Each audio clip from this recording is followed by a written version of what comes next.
సోనియా గాంధీపై నట్వర్ సింగ్ కామెంట్లను కాంగ్రెస్ నేత శంకర్రావు ఖండించారు. సోనియా గాంధీ ప్రధాని కాకుండా రాహుల్ అడ్డుకున్నారు అనడం ఎంతమాత్రం నిజం కాదన్నారు. దేశం కోసం ఇందిరాగాంధీ, రాజీవ్ గాంధీలు ప్రాణత్యాగాలు చేశారని అన్నారు.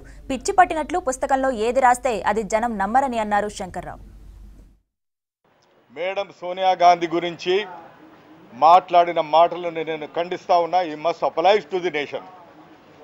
ఏ విధంగా అయితే వారు రాహుల్ గాంధీ గారు తెచ్చిన ప్రెషర్ వలన ఆమె ప్రధానమంత్రి కావడానికి నిరాకరించడం జరిగింది. నీకు ప్రాణాపాయం ఉన్నది, మా నాయనమ్మకు కూడా వాళ్ళు టెర్రరిస్టులు చంపేసినారు, మా నాన్నగారిని కూడా చంపేసినారు, నీవు ఆ నిర్ణయం తీసుకోకు, ప్రధానమంత్రిగా వద్దు అని చేతులు జోడించి అన్నట్టు నట్వర్ సింగ్ గారు చెప్పడము నేను దాన్ని ఖండిస్తా ఉన్నా.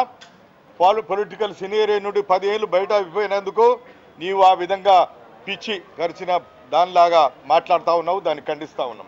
ఈ దేశ ప్రజలు ఎప్పటికీ మర్చిపోరు. సూర్యచంద్రులు ఉన్నంత కాలము నెహ్రూ గాంధీ ఫ్యామిలీ యొక్క త్యాగాల వలన ఈ దేశ రాష్ట్ర హృదయాలలో ఉన్న కాంగ్రెస్ పార్టీ పదే ఈ దేశాన్ని రూల్ చేయాలి, ఈ రాష్ట్రాన్ని రూల్ చేయాలని ప్రజలు కోరుకుంటా ఉన్నారు.